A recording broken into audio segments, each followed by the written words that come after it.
Back in the early 1990s, long before life got messy, I had a best friend named Gina. We were inseparable, so much so that people stopped calling us by our names and just referred to us as Jennifer. Jenny plus Gina, a package deal. We used to laugh about it, certain we'd be that way until we were old, wrinkled, and arguing about bingo cards in a retirement home. Then, one day, no warning, no build-up, Gina told me she was moving to Nevada. I shouldn't have been so shocked, I guess. The signs were there, if I'd cared to look. About a month before that bombshell, Gina's grandmother passed away and left her a sizable inheritance. I'd assumed, like any rational person would, that it would be a few thousand split among the family. Some money to ease the sting of loss. But when I asked her outright how much she got, Gina just said, "Enough to never work again." And she meant it. Turns out her Meemaw had been smart with her money. Either that, or she'd hired someone who was.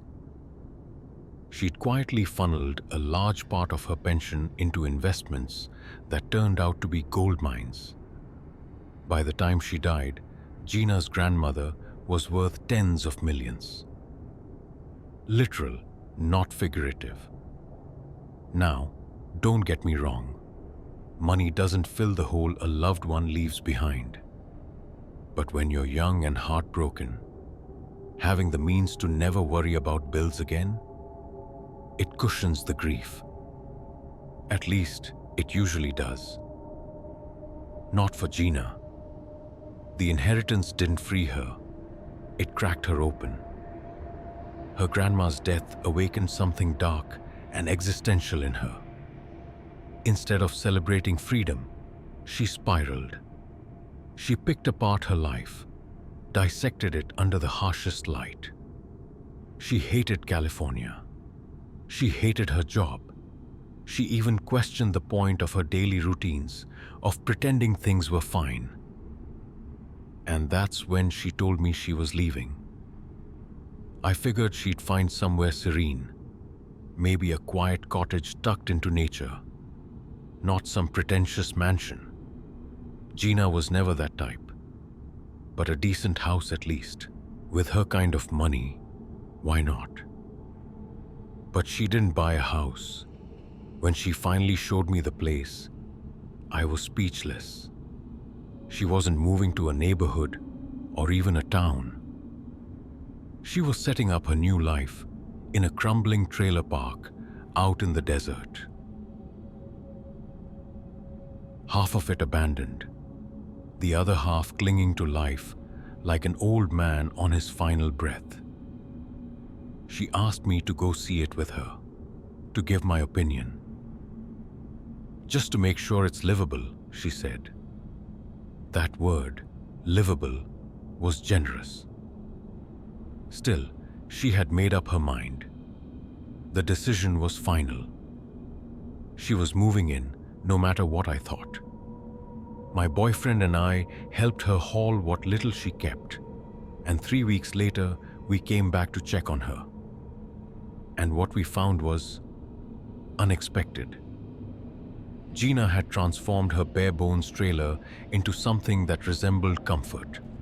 No phone line, no plumbing, no modern comforts, really. Just a generator humming with propane and her stubborn will to adapt. She wasn't slumming it out of desperation. It was deliberate. Her trailer was cozy, even beautiful in its own odd off-grid way. She had a satellite TV picking up local channels, a small greenhouse sprouting fresh vegetables, and perched atop her trailer, aimed skyward like it was waiting for something to descend, was a telescope. At first I was skeptical. Deep down I thought she'd cracked. But the longer I stayed, the more I got it. Out there in the desert, there was a stillness, a kind of eerie peace that settled into your bones. The kind of silence you don't realize you've been craving until it swallows you whole. The landscape, even with its harsh sun and parched earth, had its own kind of stark beauty. The only red flag, the lease, or the total lack of one. Gina told me she was paying $10 a month to the landlord. 10. And it was all under the table. No paperwork, no contract, no proof she even lived there. I remember frowning, feeling that twist of unease in my gut. What if something went sideways? No rights, no recourse. But Gina just shrugged. She didn't want safety nets. She wanted sovereignty. If the place fell apart tomorrow, she'd rather face it on her own than have someone else step in. And honestly, that kind of independence, it was badass. My best friend wasn't just chasing a dream. She was building it from scratch, carving it out of the dust and heat with her bare hands. It wasn't just the inheritance making it possible. Gina was putting in the work. I was proud, so proud. But then, things started to shift. It was subtle at first.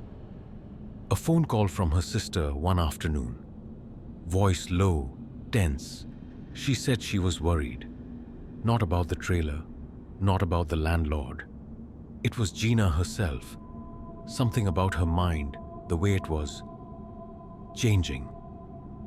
That's when it hit me. I had noticed something odd before. Something I'd brushed off without a second thought. Gina, back before she left California, had never shown the slightest interest in astronomy, not once.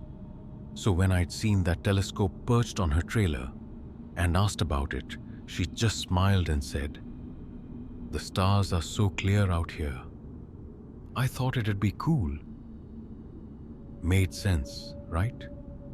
The desert sky is crystal clear at night. I'd accepted it at face value. But she hadn't told me everything. That telescope, her sudden obsession with the sky. It wasn't just a quirky new hobby. It was a symptom.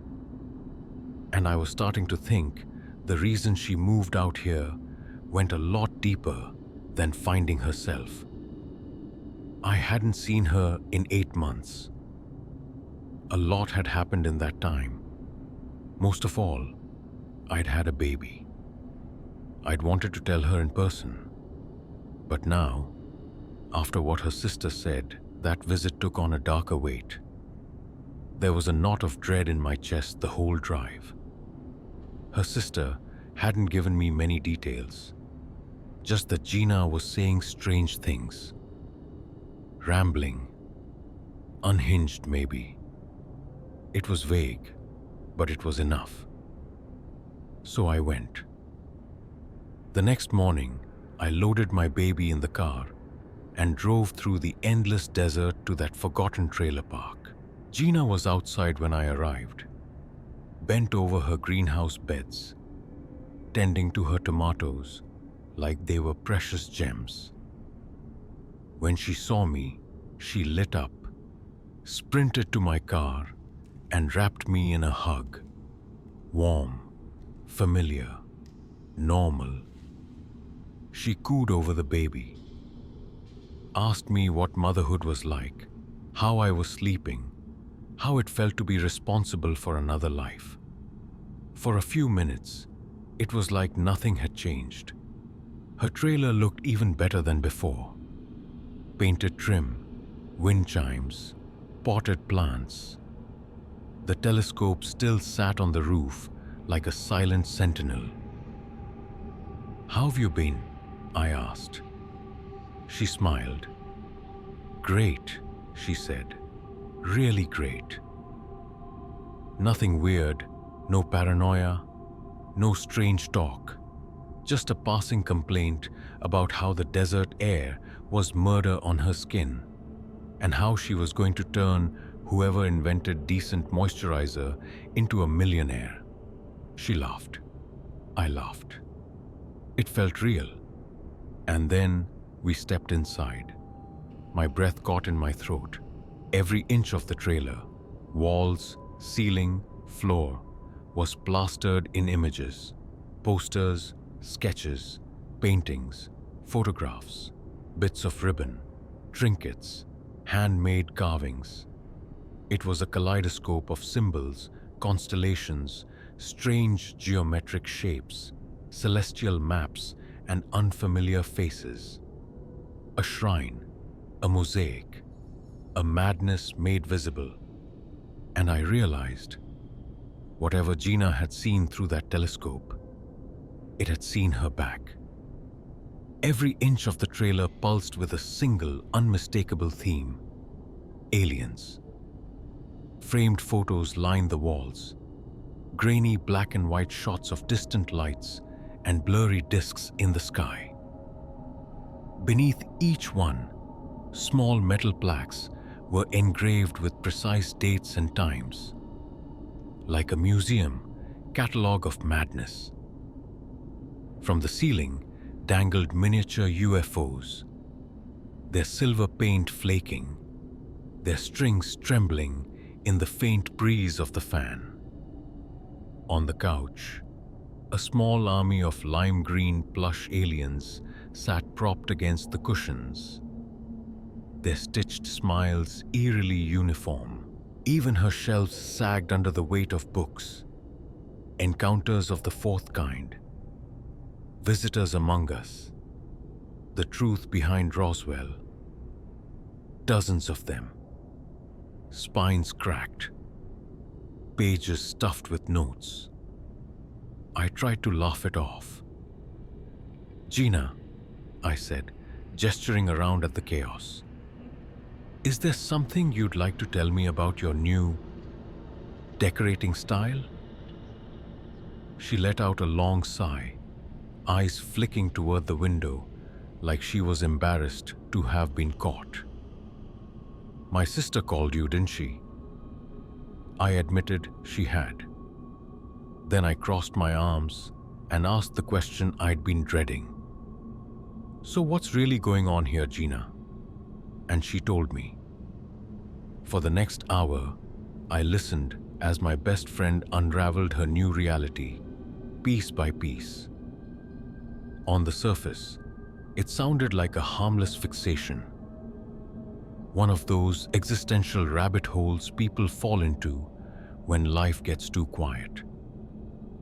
After her grandmother's death and the sudden wealth that followed, Gina had started questioning everything: what mattered, what didn't, where she fit in the vast, uncaring universe. At first, she said, it was just curiosity. Late-night documentaries, online forums.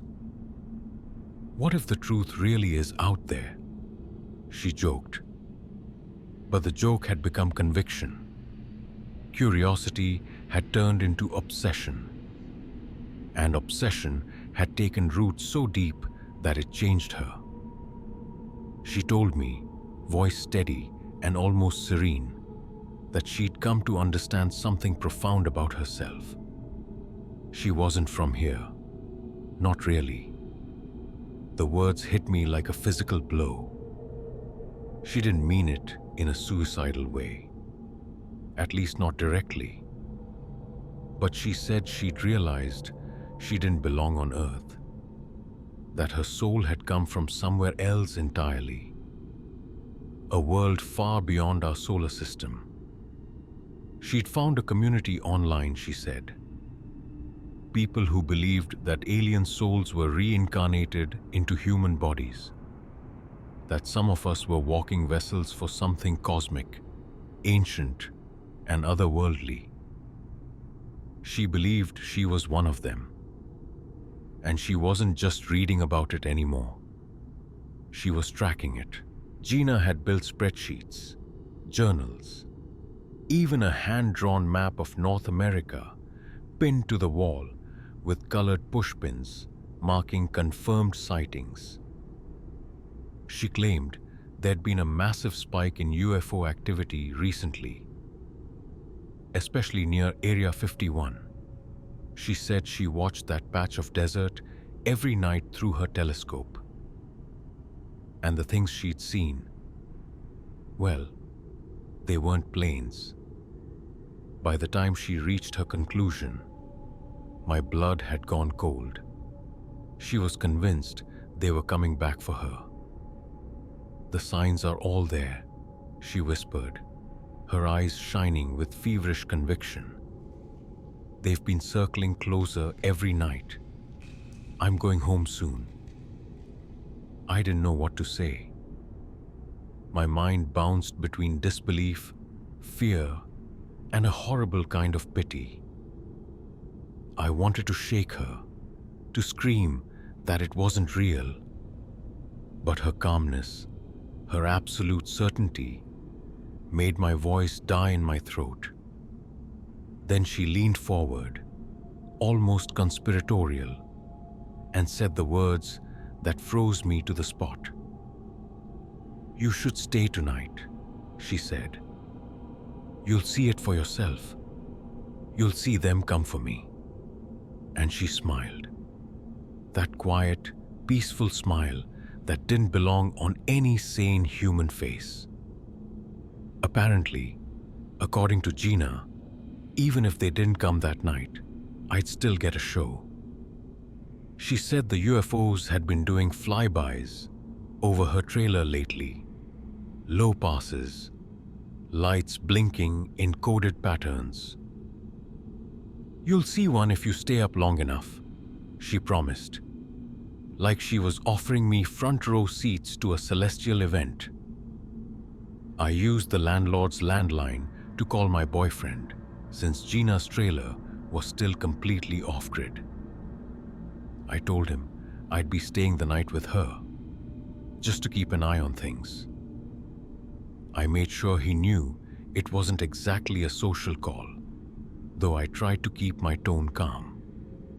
He offered to drive up and join us, but I said no. This had to look like a visit between friends, not an intervention. If she sensed pity, she'd shut down completely. So I went back to the trailer and tried to steer the night toward normalcy.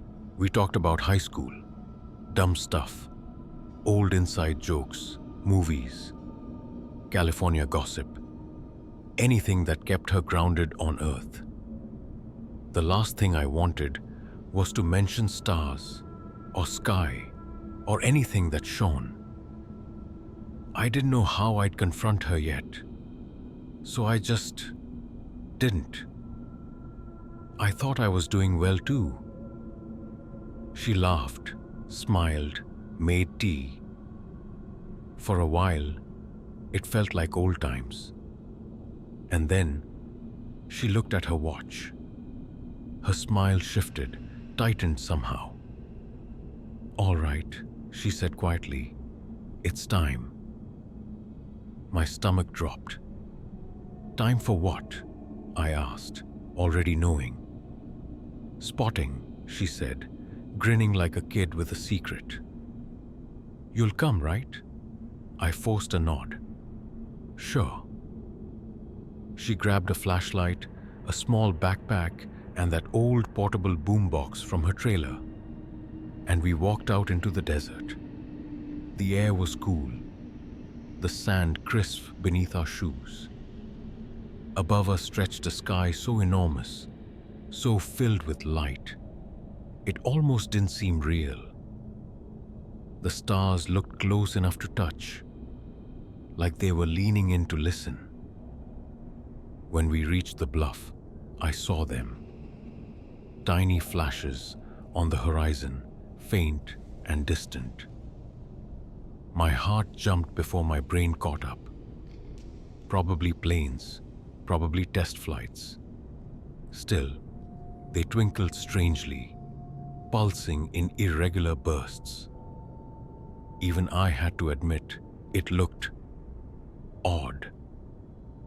"That's over Area 51, Gina said with quiet awe.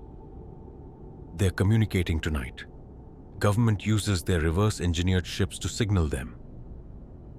I tried to keep my voice steady. Maybe it's just military testing. I've heard that's what they do out here. Her head snapped toward me. The look she gave could have cut glass. "No, Jenny," she snapped, her voice rising, trembling with something fierce. "I know what I'm talking about. Don't patronize me." The words hit like a slap. I froze, caught off guard by the sudden venom. I hadn't heard that tone from her since college. Back when our fights were about real things, not this. And yet here we were, in the middle of nowhere, arguing under a sky full of indifferent stars about flying saucers, and she wasn't high. She wasn't drunk.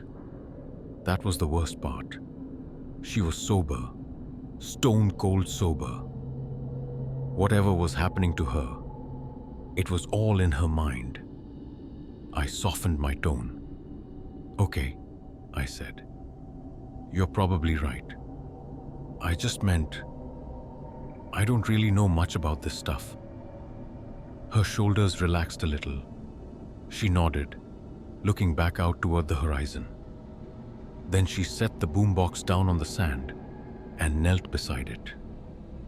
I thought maybe she wanted to play some music while we waited. Something soft, something to fill the silence. But when she pressed play, the night filled with something else entirely. Beeping, clicking, whining. Strange mechanical tones, like an old modem trying to connect to something that wasn't there. The sounds were arrhythmic, harsh, alien in their own right. Gina rose slowly, lifted her arms, and began to move. At first, it looked like a dance, awkward and stiff.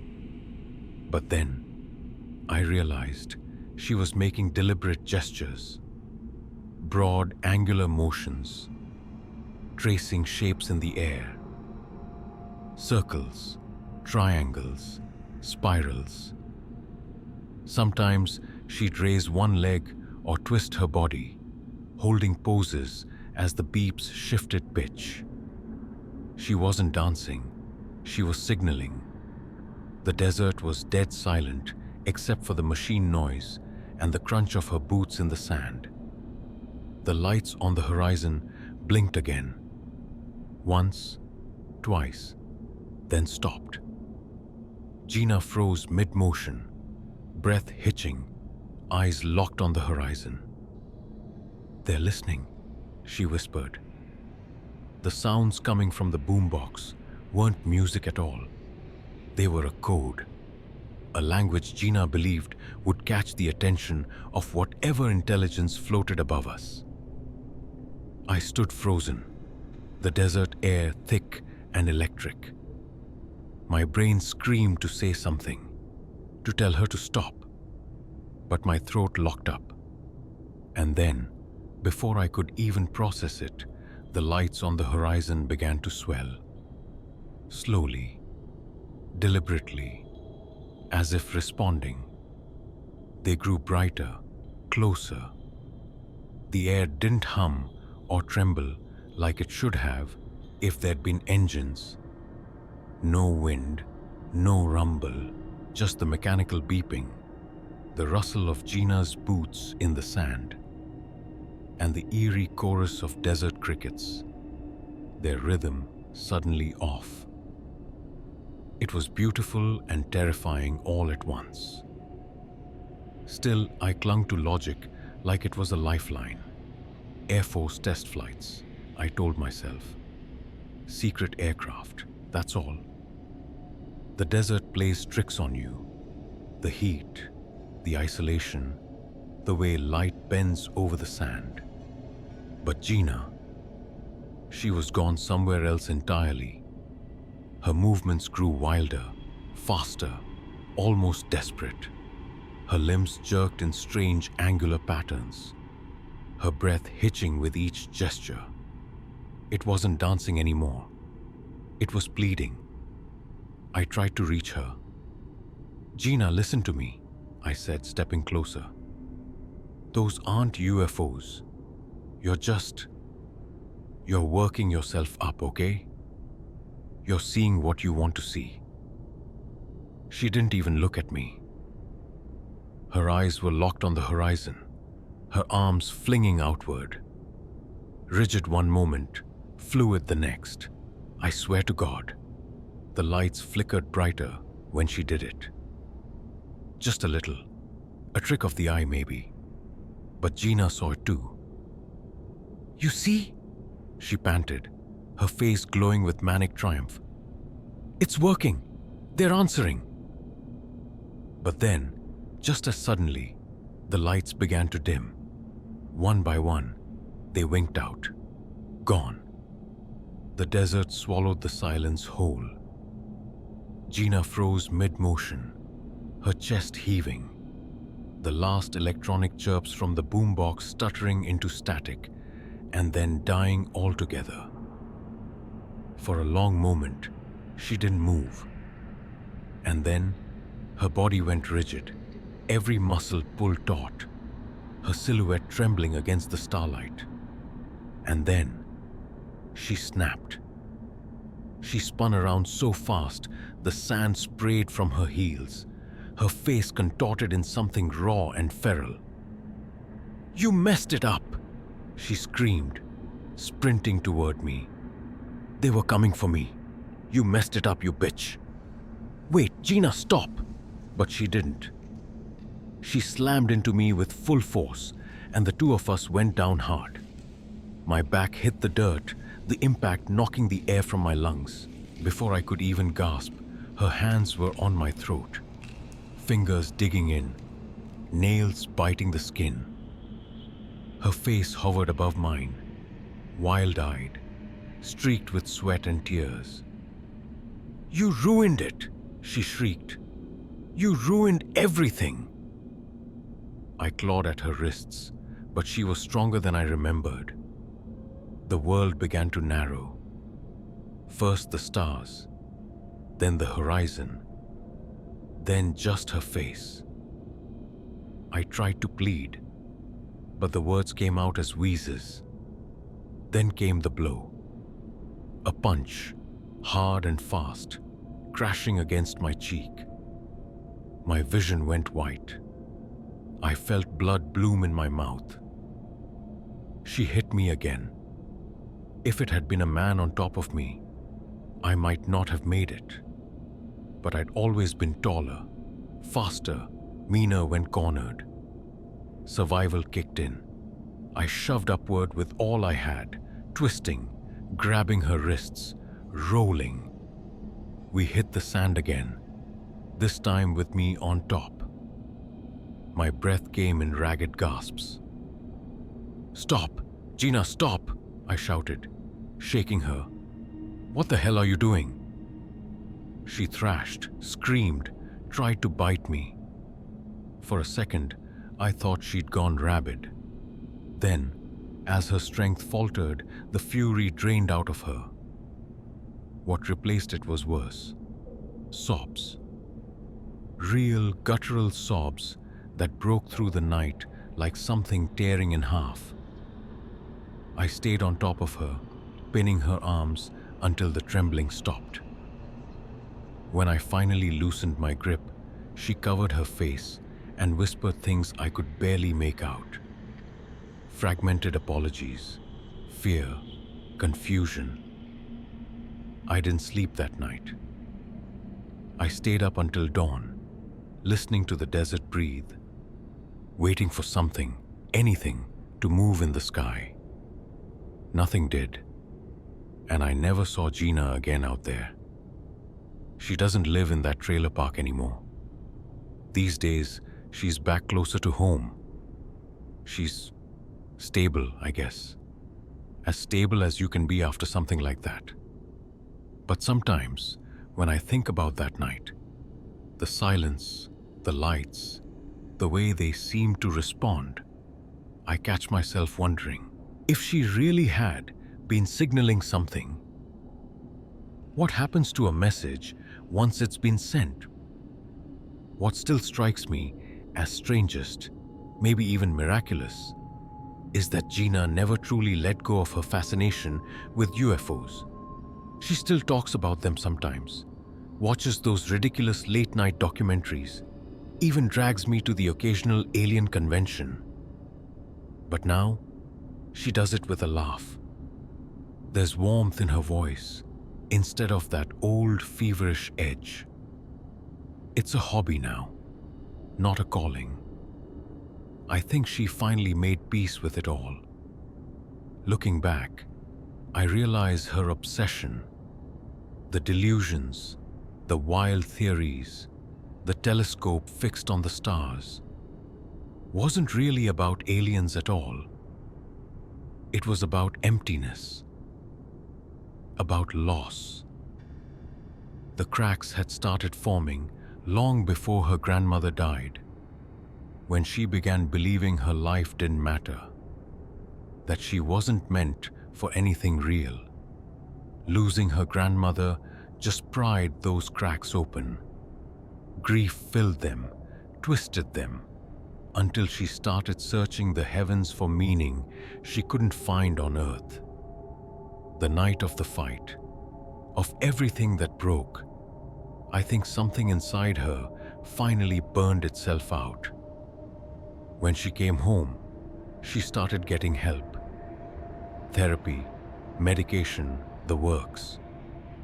And in time, she found something better to believe in. These days, she volunteers at an animal shelter. She says helping creatures that can't speak for themselves gives her purpose, something solid to hold on to. She smiles more. She's softer around the edges. We still see each other when we can. Coffee on Sundays, long talks that drift into laughter. Every now and then, she'll bring up that night, her voice small and ashamed, apologizing again for what she did in the desert, for the screaming, the choking, the blood. I always stop her. "It's over, Gina," I tell her. "All water under the bridge." And I mean it, because it would take a lot more than a few bruises and a nightmare under a desert sky to break something like ours. Some friendships, no matter how scarred, are built to survive the impossible.